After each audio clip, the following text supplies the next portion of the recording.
Hey everybody, it's Shane, and I'm going to be doing electronic flight bag tutorial for the Flight Vector 777. So I'm going to tell you right now, I don't use this aircraft 1/10 as much as what I could. The amount of simulation that's in here, the voice activation, the little critters on the ground, opening up the APU doors, this is one of the most intense and deep flight simulations you're going to be able to get for X-Plane right now. Flight Factor's got that covered. But if you're like me, I don't really need all that. I just want to fly the plane. So what I'm going to do today is go over the settings and the buttons that I think you need to know in the electronic flight bag to just be able to fly the plane. No frills, no guys running on the ramp, no calling the purser. I don't, that's not what I want to fly the plane. I don't really do all the other stuff. So I'm going to teach you how to use this EFB to fly the plane. And if you want to explore all the other options on your own, be my guest, because this thing's got a lot of stuff in it. So I'm just going to go through everything I think is important for you to know so you can fly. All right, and then, so I'm on the main menu here. We're going to go ahead and go down to General Sim. Simulation. Okay. And I'm going to go to General Sim. Now, these are the options that I have selected here. You guys can just kind of stop and pause and look at these things if you want. I'll try to explain some of the things that I think are important. Offer me beta versions when available. I like that. Show info widget. That basically adds information about processes that are going on with the aircraft as little callouts down in the right-hand corner. Physical time factor. I like it real time. And I don't want to simulate failures at this time. I'm still learning the plane, and I'm doing this single pilot operation. I don't want to deal with failures right now. At some time, I'll turn that on. Carry consumables next flight. That's just whatever that is on the plane. If you use any of the water or the catering, whatever's left over comes over to the next flight. Okay, so that's everything you need to know in this thing. Now let's go to General Airplane. I like to put my first initial last name here. Maintenance type, full automatic. Again, this is me short selling this aircraft and not taking advantage of the full simulation that you can get from this Flight Factor. I don't want all that. I want the maintenance to be fully automatic. I don't want to deal with that. Cold and dark type connected means the aircraft for me will start cold and dark, but the power card's plugged in, the ramp, the gates plugged in, the air conditioning hoses are plugged in. All that's ready to go. I just gotta flip switches. So cold and dark connected. This I don't mess with. I never pause on top of descent. And auto step climb I always leave checked on because I do auto step climbs. I have another tutorial for that. You can take a look if you want to know more about that. Okay. Now let's go down to airplane config.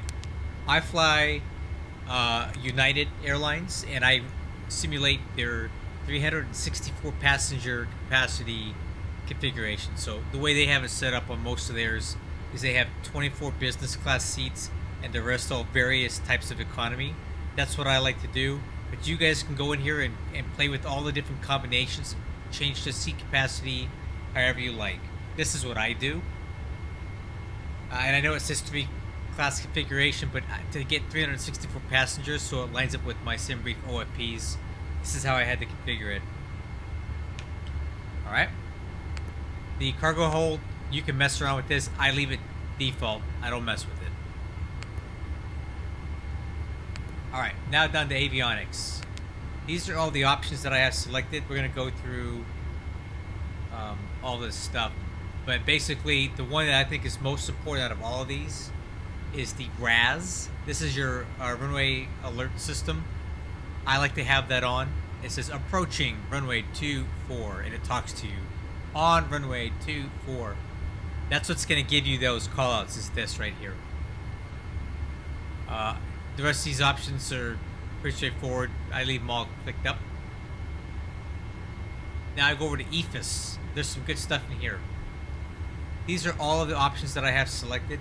This one here, integrated queue flight director, this is going to give you the single wing style flight director as opposed to the crossbars. I like the crossbars. It's easier for me to interpret. The single queue, I've never really liked it. So that's what integrated Q is the single one with the little airplane wing.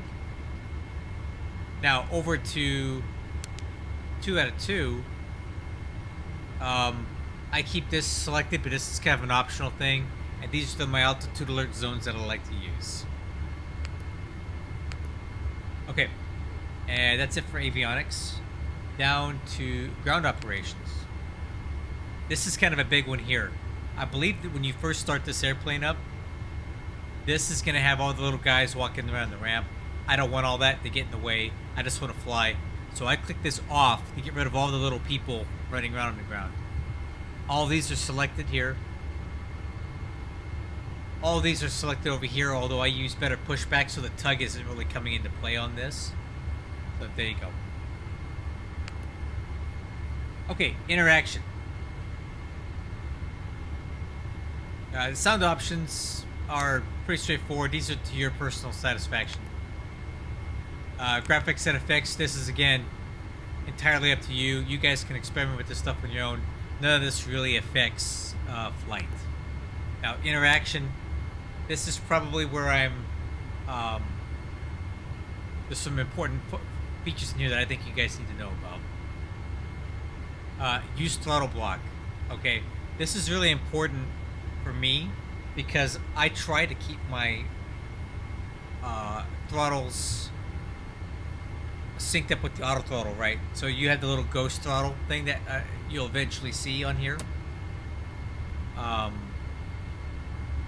They'll show you what the physical position of your throttles are in relation to where the auto throttle is commanding it. But with the throttle block on, what happens is if you disconnect the auto throttle, what it's going to do is it's going to leave the throttles in their last commanded position by the auto throttle until you manually advance your throttles to catch up to where the auto throttle's at. Because sometimes you may have your throttles sitting at idle physically, but the auto throttle's commanding a lot more thrust. If you turn off your auto throttle and you don't have the throttle block engaged, the engine power is going to drop to idle like right away. And then if you're not paying attention to that, you're going to stall. You're like, hey, what the heck happened here? So the throttle block just makes you have to manually advance your throttles up to where the auto throttle was last at, so you can kind of grab it and take it back over. That's kind of important to me. AP disengage threshold. This is if you have the autopilot engaged and you start pulling on your yoke. About 50% of the throw of that will kick the autopilot off. Thrust lever overpower. I leave this off because sometimes I don't keep my throttles matched up right. And what will happen is if your physical throttle position is different from the auto throttle, it'll kick it over. And I don't want that. Visualize throttles, I have it on always because I like to see where they're at. You'll have a little ghost throttle thing when the auto throttle's engaged, so you know where your physical throttles are located. Alright, and then this, you guys need to experiment with this on your own. The brakes on this plane are super, super, super touchy. Like, I don't know what's up with that. But if you have this on 100%, you're going to be hitting the glare shield every time you slam on the brakes. So I've turned this way down. I recommend you start with at least 50% and you dial it back until you have your toe brakes behaving the way you want them to without crushing your head on the glare shield. Okay? 20% works for me. You may want something different, but definitely experiment with this. Okay, realistic parking brake. So how this should work is that when that's enabled, you would have to depress the parking brake pedals or the toe brakes to set the parking brake. Okay, but I've had some issues with the implementation on this aircraft. I don't think it's working correctly. Let me show you what I mean. So let me show you what happens when I depress my toe brakes and I try to set the parking brake with that option engaged. See that? It's very sensitive as to the amount of brake that you apply. Okay, so if you're pressing them all the way down, they won't set. But if you don't press them enough, they won't set. Watch. Here's if I don't press them enough. And here's if I press them too much. But now it works. Anyway, now check it out. Now I'm depressing my toe brakes and now it won't release.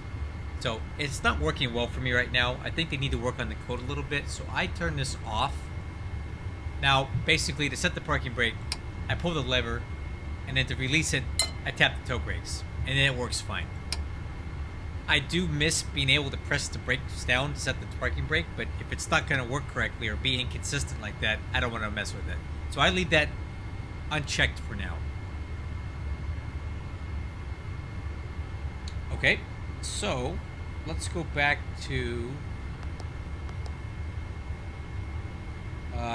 crew interaction. Now, this is probably where I'm leaving the most of the sim on the table. This thing has all kinds of voice activated features where you can talk to the ground crew, talk to your co-pilot, talk to the purser, do a lot of the stuff that real pilots do, coordinating with the crew and the ground crew guys and all that stuff. I don't want to mess with all that. I just want to fly the plane. So I've turned this crew voice communication off. That means I don't have to go out here and establish contact. What is it? Establish ground communications, all that stuff. I don't need to use this to call the purser to get ready to go. I don't want to mess with that. That's not why I'm flying this plane. If you want to do all that stuff, turn that on. And now you'll have to talk to the purser or the co-pilot, the ground crew. I don't want to talk to them. So I leave that unchecked, and I'm leaving a lot of this sim on the table. If you guys want to engage in that, this is the button to do it. Okay, equipment and structure. So this is a kind of a fun little thing. This is where you change your engine type from the General Electric to the Pratt & Whitney to the Rolls-Royce engines here. This changes the aircraft weight if you have a gaseous oxygen system. This is something that I like to do. Changing the age of the engine, it'll make the indications on the engines be a little bit different, right? So as an engine ages, the parameters get looser. It takes a little more N2 to turn the N1. One engine burns a little bit more fuel than the other. This engine has higher oil pressure than that one. So by changing the age of the engines here, it changes the indications on your engine display, so it looks like they're not just perfectly exactly the same. Because I work on real airplanes, guys. I work on an airplane that has 4 engines on it, and if you look across the board, the only indication that's ever really consistent is the N1. Everything else fluctuates around it, right? So I never see 2 engines with identical readings at any point at any time of flight. Only the N1 ever lines up, because that's what we use on my airplane that I work on to indicate power. So you want the N1 to be consistent. Everything else is going to change around that just to drive that N1. So if you want to simulate that, change the ages of the engines here so you get different indications. Okay, this button, this changes the no smoking sign to no electronics. I've never seen that on a plane. I'm old school. I want to see no smoking sign, so I leave that alone. Okay, so I think that's everything you need to know about the simulation section. Let's move on to external services, because I think this is very important. So you basically get 2 options here. You have ACARS, CPDLC, and Navigraph. So this thing, I guess there's other options, but Hoppy is the only one that I would ever use because I don't fly with say intentions. In order to use Hoppy, what you would need is to go to the Hoppy's website, which is hoppys.nl.acars or /acars. You need to put in your name, your email address, and just put the word dog. Click this button, hit register, and then what you'll do is it'll email you out a code. That's your access code to log on to the Hoppy's network for CPDLC. You'll put your call sign of the flight you're going to fly up here, and that login code. So this will change. This should always stay the same. Select VATSIM if you're flying on VATSIM, because that's all I ever fly on. You may want to use IVAO, but I don't know who does. So once you have that in, the call sign, this server, you can just click this button here, and it will log on to the CPDLC website.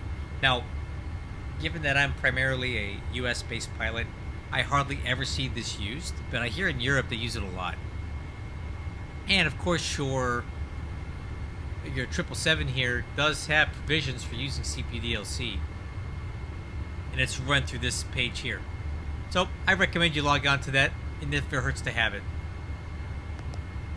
The more important of these two options is Navigraph. Now, I have a Navigraph subscription. I pay for it yearly, and I live and die by it. I don't know how I would even fly this thing, any of these flight sims without it. So basically, you're going to get your SimBrief username up here, which you can get from SimBrief by clicking on account settings. When you do that, your username is going to be kind of around here on the screen. I'm not going to show you mine because I don't want any of you hackers using my stuff. But there you go. You get your account settings from here. You get your username that's populating there. You're going to put that in here. And then what will happen is it will link up to that. So if I click this. Oh. Maybe if I build a flight plan. Let's just do something quick. New flight. Let's say I want to make a flight here. LAX K-ORD on the 777. Where is that? Right here. And I generate the flight plan, right?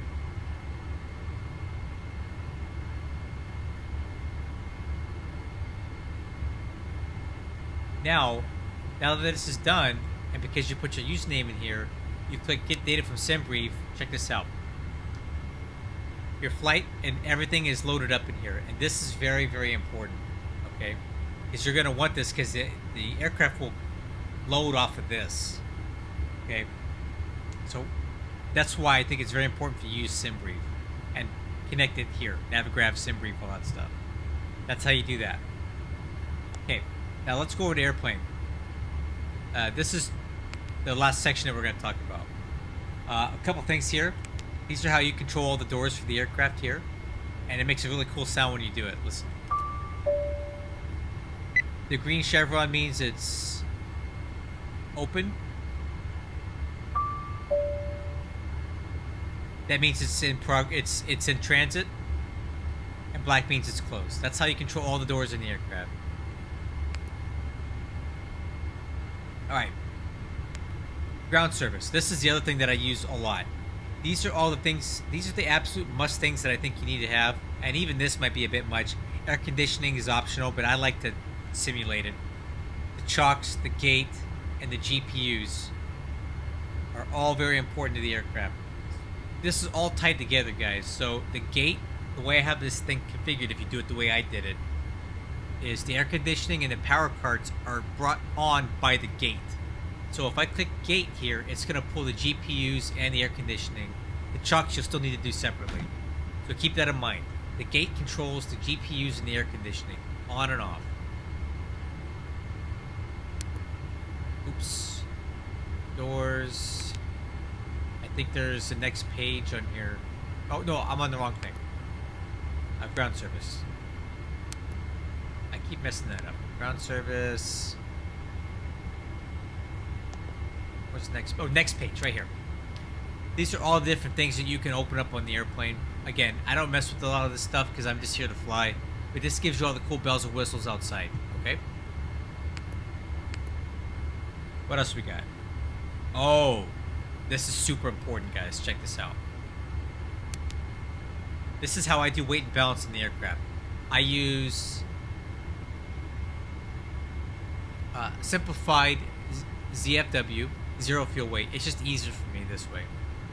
Then I go down here when I'm ready to fly, and I'll click Fuel from SimBrief. Okay?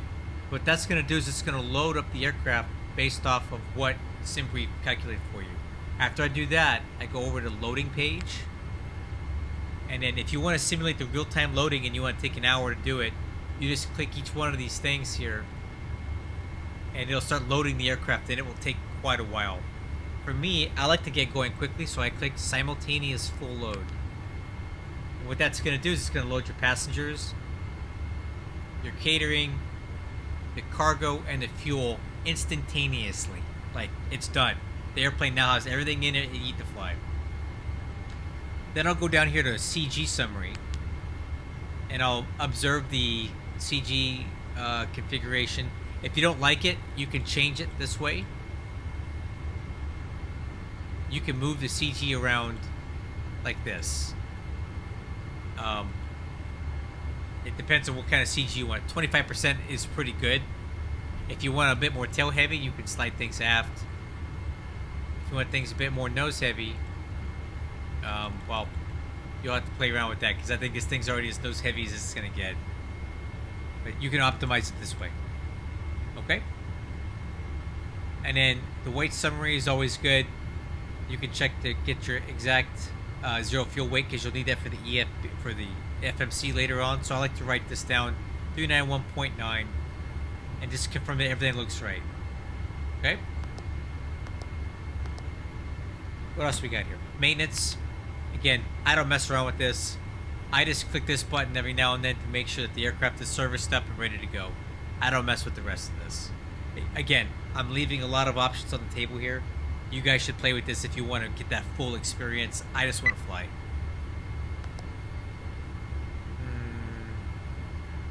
The rest of this stuff I really don't use. Okay. Dispatch, again, if you want to get deep into this simulation, play around with that. I don't mess with it. Cabin controls are kind of cool if you want to mess with the lighting inside.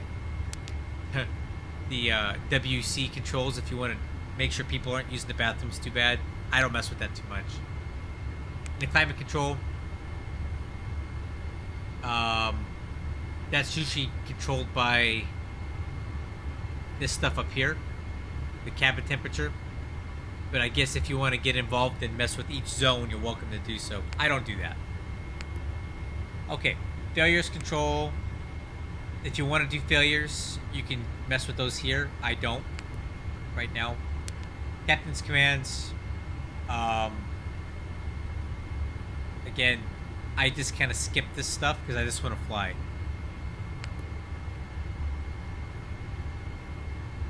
And there, that's it. That's everything I think you need to know about on this page.